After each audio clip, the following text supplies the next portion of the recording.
siang, sore, dan malam. Assalamualaikum, Shalom, Om Swastiastu, Namo Buddhaya, dan salam kebajikan. Bu Julisan yang saya hormati dan teman-teman yang saya kasihi.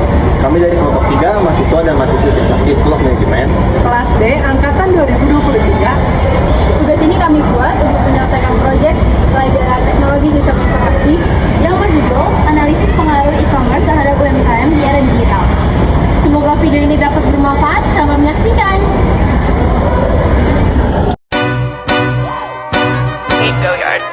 I got so much motherfucking design on right now. Break it down, bring it back, make it clap. I got 3 old thoughts, new block, where that bitches on my line, and you know.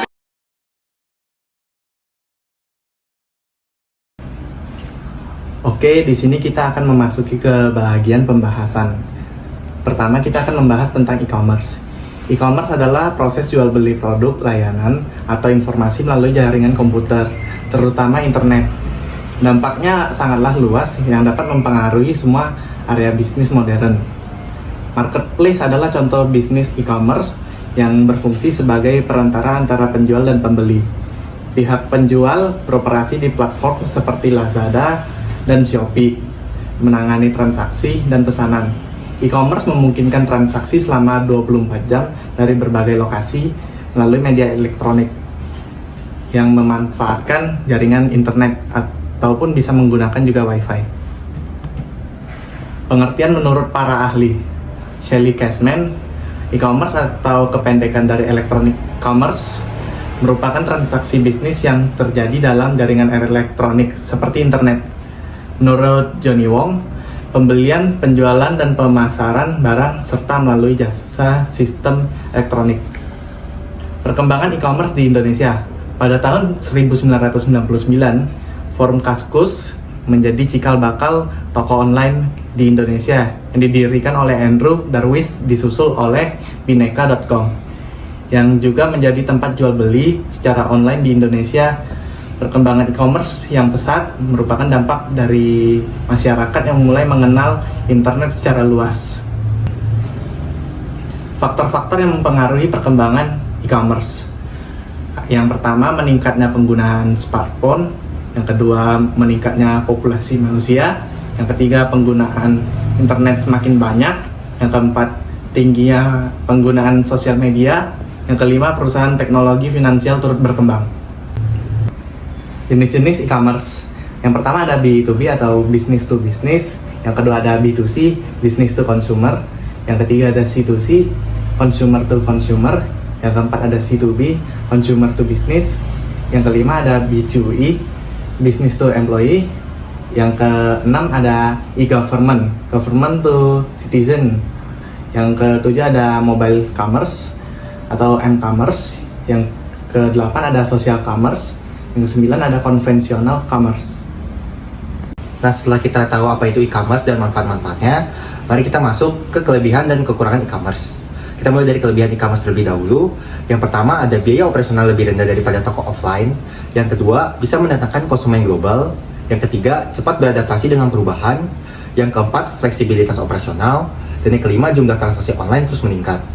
Nah, setelah ada kelebihan, kita masuk ke kekurangan e-commerce. Yang pertama, membutuhkan jaminan uptime, keamanan, dan perlindungan dari penipuan.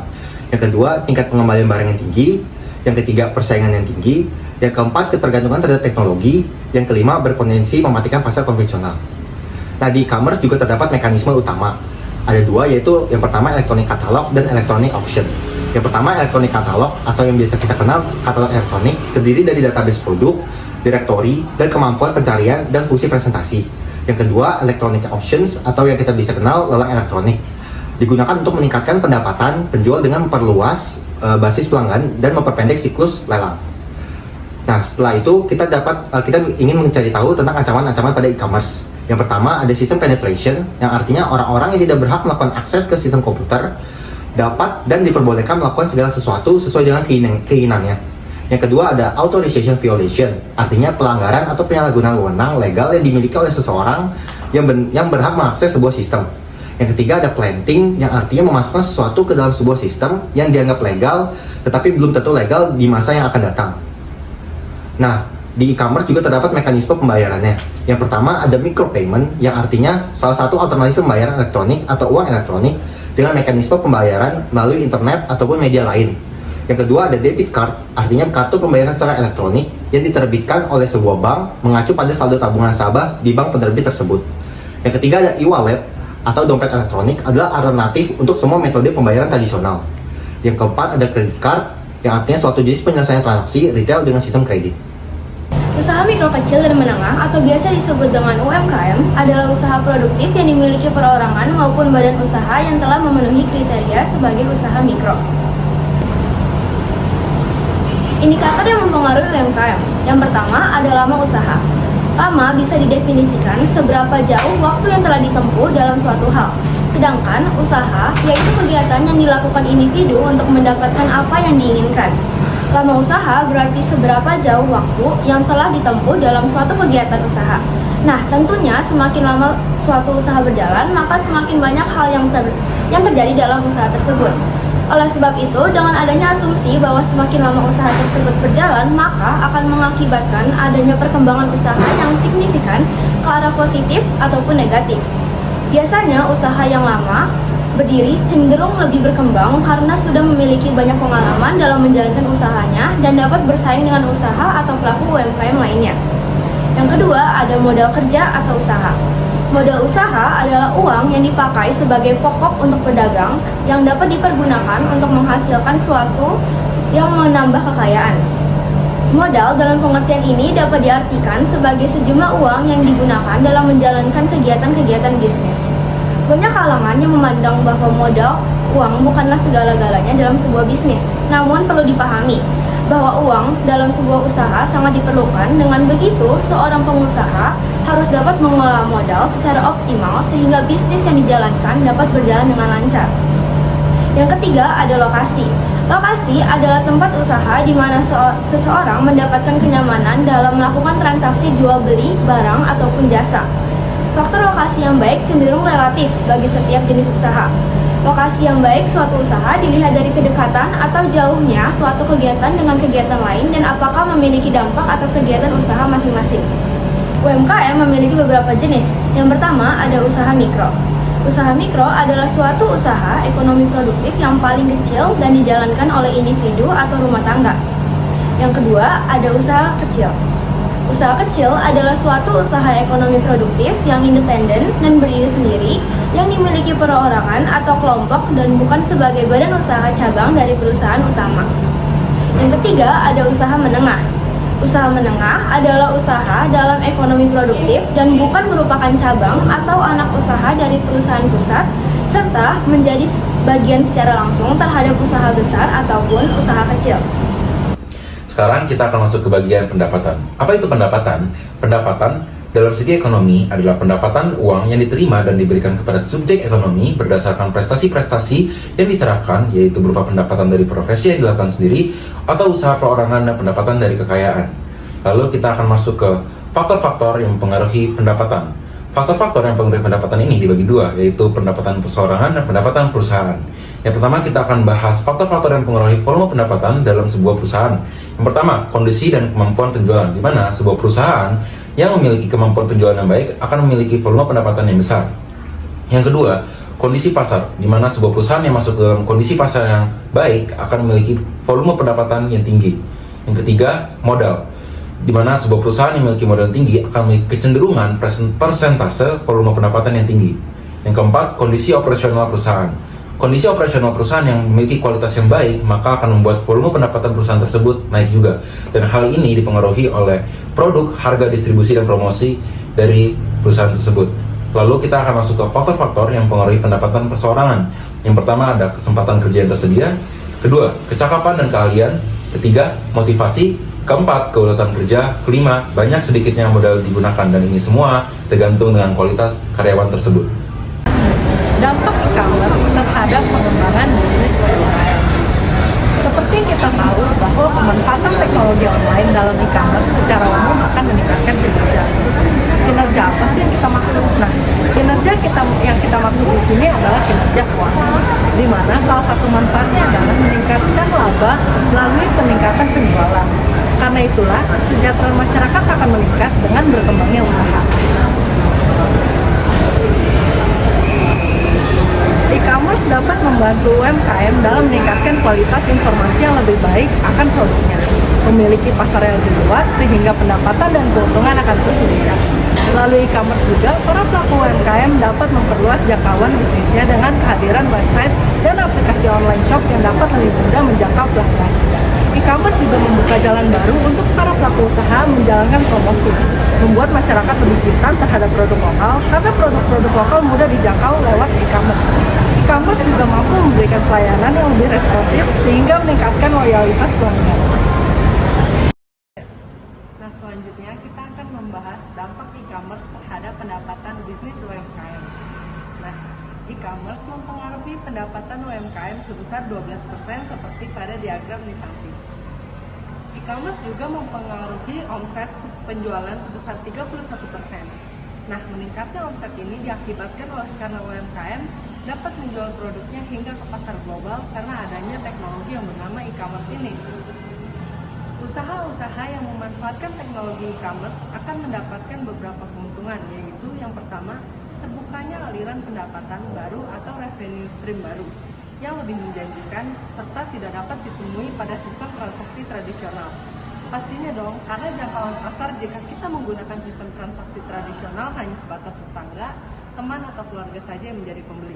Sedangkan jika kita memanfaatkan teknologi e-commerce ini akan menjangkau pasar dari kota lain, pulau lain, hingga ke negara lain. Yang kedua, meningkatkan market exposure. Yang ketiga, menurunkan biaya operasional.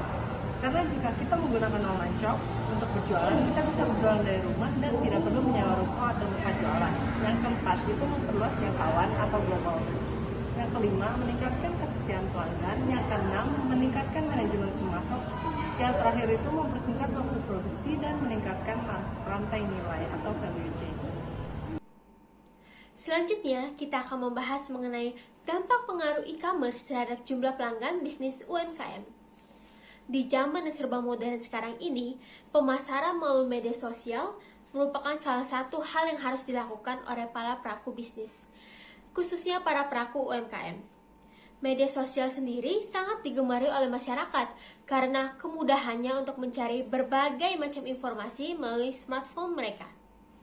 Selain itu, media sosial juga memiliki kekurangan dan juga kelebihan. Kelebihannya adalah seperti, yang pertama, mudah untuk diakses siapapun. Yang kedua, tidak ada pemungutan biaya apapun untuk pengguna fitur yang ada di media sosial, terkecuali fitur pemasaran atau iklan yang dikenakan pembiayaan.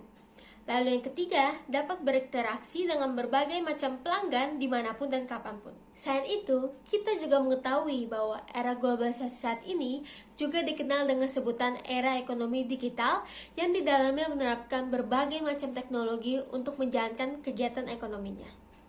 Ekonomi digital dianggap lebih cepat, efisien, dan mudah dibandingkan secara manual.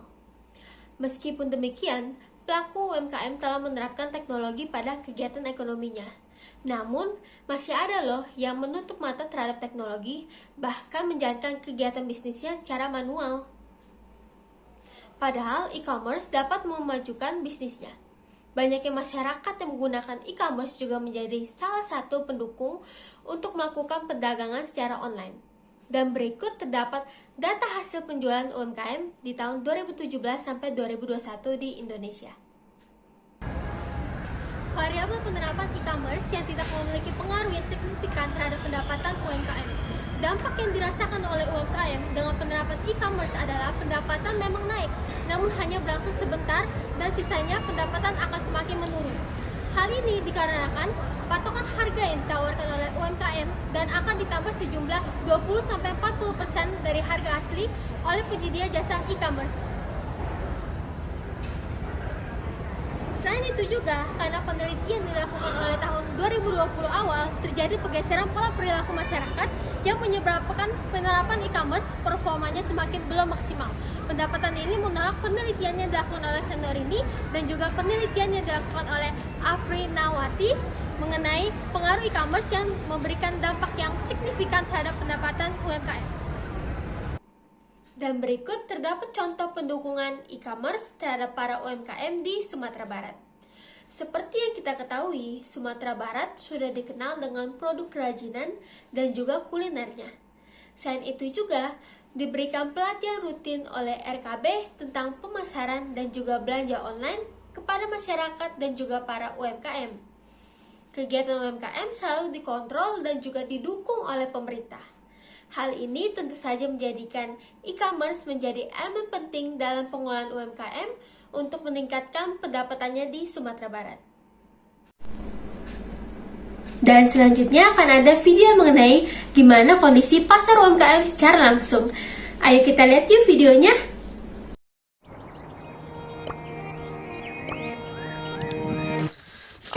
このまま僕たちの声が世界の端っこまで消えることなく届いたりしたら Jadi sekarang kita lagi di ini toko Miss Maureen. Hari ini kita mau nanya-nanya ke kakak yang jualannya, dua kakak cantik yang lagi jaga. Jadi kita mau tanya beberapa pertanyaan tentang terkait UMKM yang ada di Indonesia. Ayo kita tanya. Halo kak, namanya siapa kalau boleh tahu? Aku Lala. Aku Nazla. Oh, namanya cantik. Udah berapa lama jualan di sini kira-kira? Udah hampir berapa? Iya. 4 ya? Iya, 4. Berarti ada sebelum Covid ya? Iya. Ya. Kalau misalnya dikira-kira ini, kira-kira paling laku dalam sehari berapa piece baju?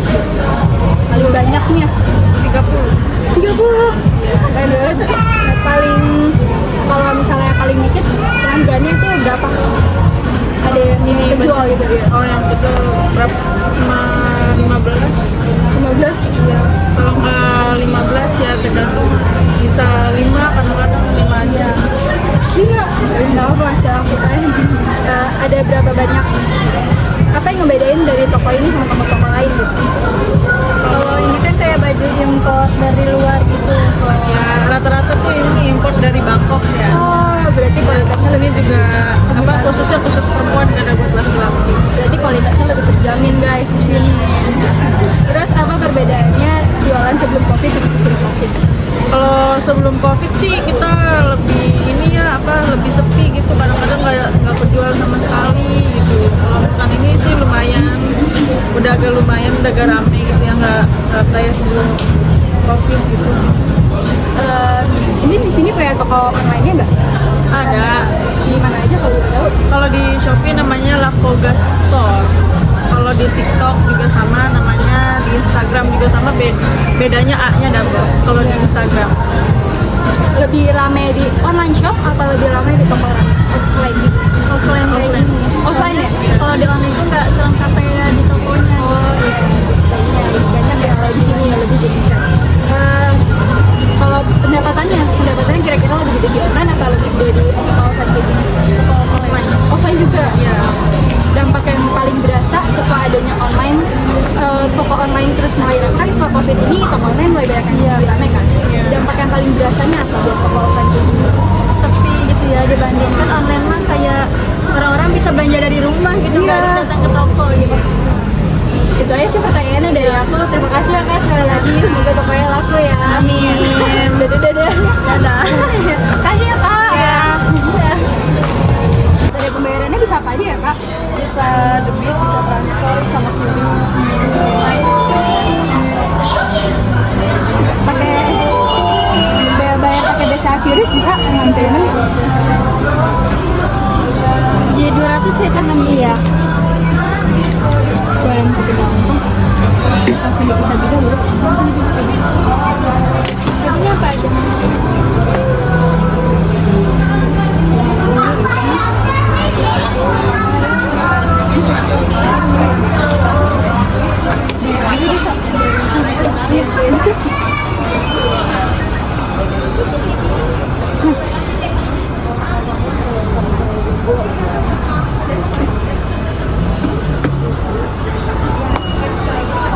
Udah ya kak?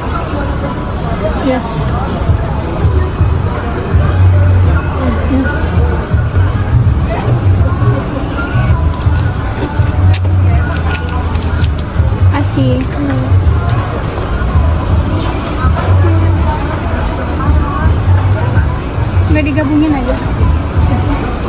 digabungin dulu aja, kan tadi kami 3.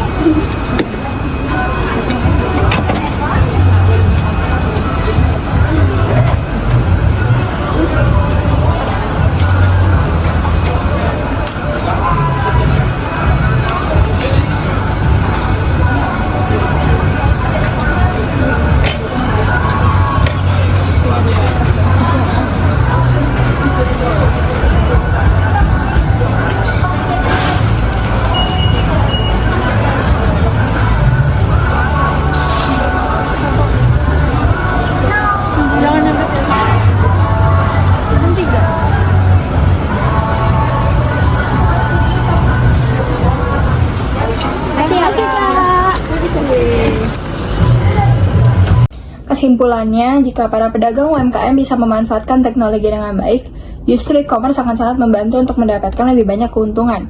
Begitupun sebaliknya, kalau pedagang UMKM yang tidak bisa mengikuti perkembangan zaman dan beralih ke online, bisnisnya akan hancur perlahan-lahan, karena kurangnya pembeli dan itu akan sangat mempengaruhi turunnya pendapatan.